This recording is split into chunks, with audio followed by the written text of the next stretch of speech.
The guilt ko sa sarili ko, kuya, is yung nasaktan ko si Fia. Hello guys, TBB ganap. Just humingi ng tawad kay Sofia. Napaiyak na sa confession room si Just matapos ang rap battle dahil napaisip siya na mali ang kanyang ginawa, which is dinamay niya ang mama at pag-aaral ni Sofia. Hindi nga mapakali sa pool area at natulala itong si Just. Nakonsensya nga siya dahil sobrang sakit daw ng nabitawan niyang salita. Bakit kasi rap battle pa ang pinagawang task ni kuya? Pero hindi natin masisisi dahil nga matagal ng task ang rap battle maski sa mga nagdaang batch. Inalam kasi ni Jazz ang kahinaan ni Sofia kila JM at Binsoy.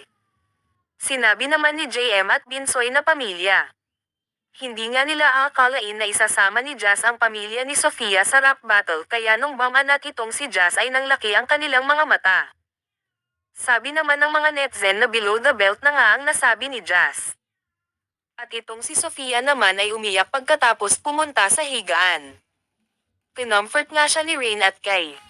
Na-task nga lang daw iyon.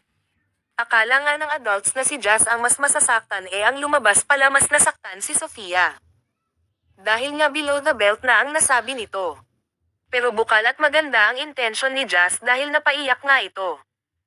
At makikita mo naman na sincere at nagsisisi din talaga siya. Pero sa ngayon sinabi ni Sofia na hindi muna niya mapapatawad si Jazz. Dahil alam naman natin na itong si Sofia ay handang gawin lahat para sa mama niya. Sa katunayan pa nga niyan ay sinabi niya kadilan dati na she can take any bullet just to save her mother. Yan ang patunay na gagawin niya lahat para sa pamilya niya. Masasabi ko lang guys na wag din natin i-bash si Jazz dahil humingi naman na siya ng tawad sa sulat. Mababasa nyo na sinabi niya, I'm very sorry Fayang, I love you. Mahal niya nga ang Sofia natin at talagang na-misinterpret natin si Jazz dahil din sa mga bad edits at short clips sa TikTok. Pwede naman natin sila saportahan pareho.